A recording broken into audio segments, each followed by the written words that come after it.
आदित्य बहुत ज्यादा शोक में था। वो औरत इतने ऊंचे पेड़ पर पैर लटकाए बैठी थी। उसके पैरों में बंधी पाजेब की छन छन फिजा में गूंज रही थी। उसके चेहरे पर घूंघट था, इसलिए आदित्य को उसका चेहरा नजर नहीं आ रहा था। तभी मोहित ने पीछे से आदित्य के कंधे पर हाथ रखा। जब आदित्य ने वापस उस पेड़ की तरफ देखा तो उस पर कोई नहीं था। आदित्य यही सोचता रह गया कि जो भी उसने देखा वो सच था या उसका कोई भ्रम। अगले दिन आदित्य फिर अपनी चौकी में जाकर बैठ गया। पूरा दिन जंगल का माहौल शांत रहा, लेकिन शाम के वक्त जब सूरज ढल गया तो आदित्य को किसी के गिड़गिड़ाने की आवाज सुनाई देने लगी। साहब, हम पर रहम करो, हम पर रहम करो, हमसे वो घर मत छीनो। यह आवाज सुनकर आदित्य चौकी से बाहर निकला। इस तरफ मेघना किचन में काम कर रही थी। तभी उसे महसूस हुआ कि उसके पीछे कोई है। उसने पलट कर देखा तो उसे एक झटका सा लगा। एक बच्चा फ्रिज के ऊपर बैठा हुआ था। उसे गुस्सेल नजरों से घूर रहा था। वो वहां से भागी और हॉल में आकर रुकी। आदित्य के पीछे मोहित भी थोड़े फासले से आगे बढ़ने लगा। अचानक से एक आदमी आकर आदित्य के पैरों में पड़ गया। साहब, हमसे वो घर मत छीनिए, हमसे वो घर मत छीनिए साहब। अरे छोड़ो, अरे कौन हो तुम? अचानक उसने आदित्य का पैर खींच उसे जमीन पर गिरा दिया और फिर वो पैर के बल आदित्य को इतनी तेजी से घसीटने लगा कि आदित्य उससे खुद को छुड़ा नहीं पाया। सर! मोहित भी उसके पीछे भागा। वो आदित्य को उसी तालाब के पास लेकर गायब हो गया। सर, अब ठीक तो है ना? अरे जो आदमी मुझे यहाँ खींच के लाया था वो अचानक कहाँ गायब हो गया? तभी पानी में कुछ हलचल सी हुई। आदित्य और मोहित दोनों ने तालाब की तरफ देखा। उन्होंने पाया कि पानी के ऊपर त्रिशा की लाश तैर रही थी, जिसे देखकर आदित्य के पैरों तले जमीन निकल गई। मोहित और आदित्य दोनों ने त्रिशा की लाश को पानी से बाहर निकाला। ये लाश तो पूरी तरह फूल कर पानी के ऊपर आई है सर। इसका मतलब है कि कल रात इसमें डूबी होगी। आज सुबह तो त्रिशा ने हमारे साथ नाश्ता किया था, वो कल कैसे मर सकती है? सारी एक लाश है, इसका मतलब यही सच है। और जो त्रिशा आपके घर में रह रही है वो एक छलावा है। अब आदित्य फौरन भागकर घर पहुंचा तो मेघना उठकर उसके गले लग गई। आदित्य! क्या हुआ? इतनी डरी हुई क्यों लग रही हो? आदित्य, इस घर में अजीब अजीब सी बातें हो रही हैं और आज तो मैंने एक बहुत ही भयानक बच्चे को देखा। मुझे पता है ये जगह ठीक नहीं है। तुम ये बताओ कि चिंकी कहाँ पर है? चिक्की तो त्रिशा के साथ बाहर गई है। वो त्रिशा नहीं है, त्रिशा मर चुकी है। उसकी लाश मैं अपनी आंखों से खुद देख कर आ रहा हूँ। हे भगवान, चलो जल्दी, कहीं कुछ हो ना जाए।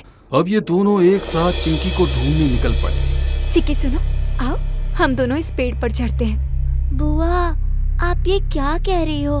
हम पेड़ पर कैसे चढ़ सकते हैं भला? मैं हूँ ना, मैं तुम्हें चढ़ाऊंगी।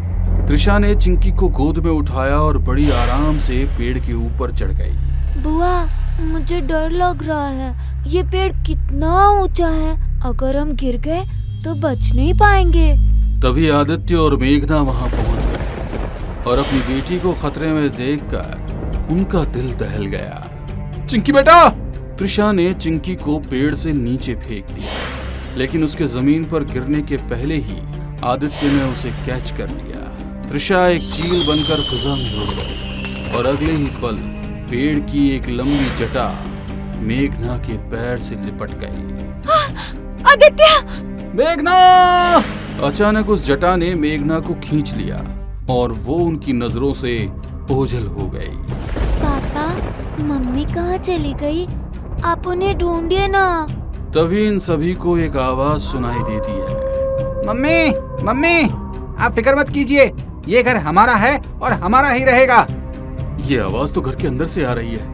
अब मोहित भी वहां पहुंच चुका था। ये तीनों भागकर घर के पास पहुंचे और खिड़की से उन्होंने झांक कर देखा।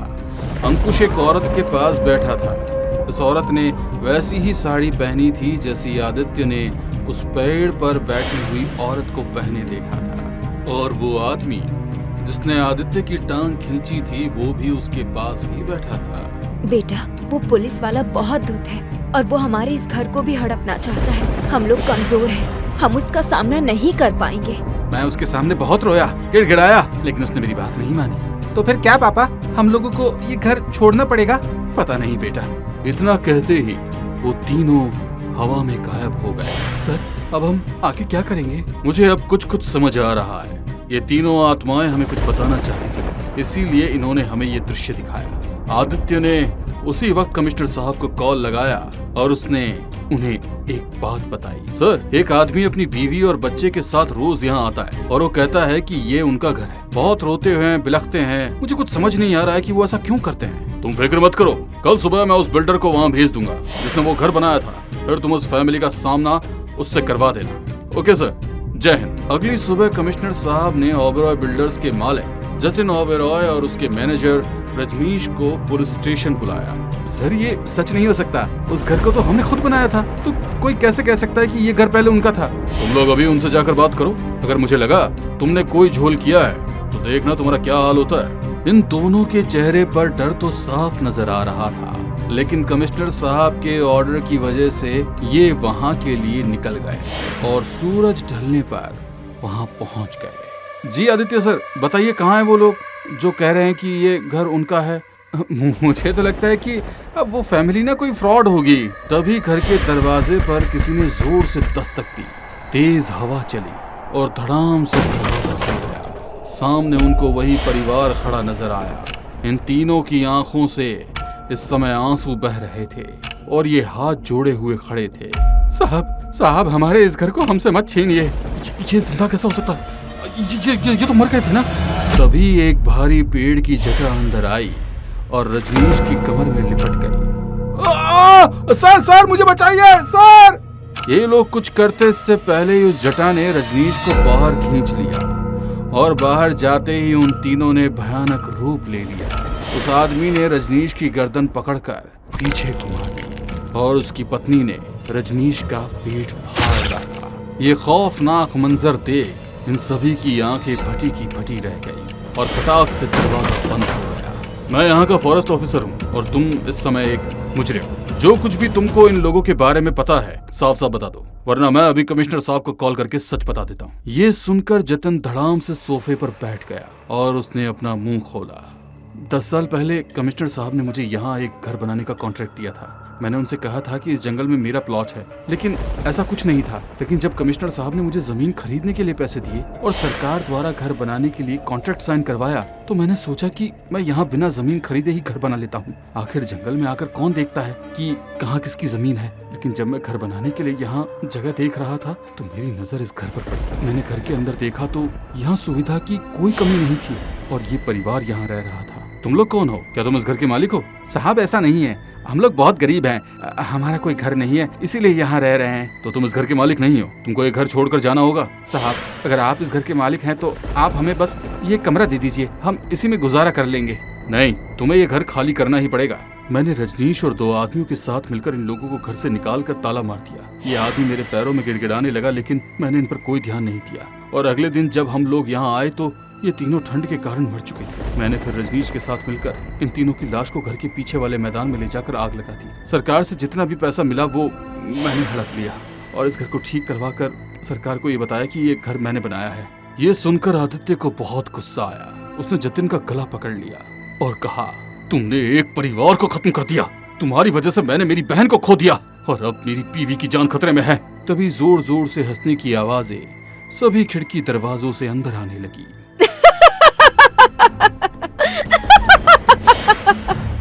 अब हम तुझसे अपनी मौत का बदला जरूर लेंगे। नहीं! अब ये तीनों आत्माएं अंदर आई और जतिन पर टूट पड़ी। ये तीनों बहुत ही भयानक पिशाच बन चुके थे। इन्होंने उसके शरीर के चिथड़े उड़ा दिए। मम्मा! आदित्य ने चिंकी की आंखों पर हाथ रख दिए और इस भयानक मंजर को बिना आंख झपकाए देखने लगा। आदित्य, तुमने हमारी परेशानी को समझा और वक्त रहते हुए इस दुष्ट को यहाँ लेकर आए, लेकिन तुम लोगों ने मेरी बहन को क्यों मारा? हमने त्रिशा को नहीं मारा, वो तो छलावे का शिकार हुई है। इस जंगल में हमारी आत्मा के अलावा एक छलावा भी रहता है। मैं तो तुम्हें खुद उस तालाब के पास लेकर गया था जिससे तुम्हें सच्चाई का पता चले। और मेरी बीवी मेघना, वो कहाँ है? वो घर के पीछे वाले मैदान में बेहोश पड़ी है। तुम उसको जैसे ही छू लोगे तो वो होश में आ जाएगी। अब हम यहाँ कभी नहीं आएंगे, हमें मुक्ति मिल चुकी है, लेकिन हाँ, छलावे से सावधान रहो। ये कहकर वो तीनों ही गायब हो गए आदित्य घर के पीछे की तरफ जाने लगा, लेकिन तभी सामने से उसे मेघना आती हुई दिखाई दी। आदित्य ने मेघना को देखते ही गले लगा लिया। मेघना, तुम ठीक तो हो ना? हाँ मैं ठीक हूँ। उन आत्माओं ने तो कहा था कि तुम तभी होश में आओगी जब मैं तुम्हें टच करूंगा। मुझे नहीं पता, मैं तो अभी होश में आई तो मैंने पाया कि घर के पीछे वाले मैदान में थी। चलो, भगवान का शुक्र है कि मैं और मेरी फैमिली ठीक है। अपने परिवार के साथ आदित्य घर के अंदर चला गया। चिंकी अपने कमरे में थी और ये दोनों अपने कमरे में सो गए। रात के तकरीबन 1 बजे अचानक से मेघना खड़ी हो गई। वो उस खिड़की के पास गई जहाँ से घर के पीछे वाला मैदान दिखाई देता था। वहाँ जमीन पर मेघना बेहोश पड़ी थी और इस वाली मेघना के चेहरे पर एक भयानक मुस्कान थी और उसकी आंखें लाल लाल चमक रही थी।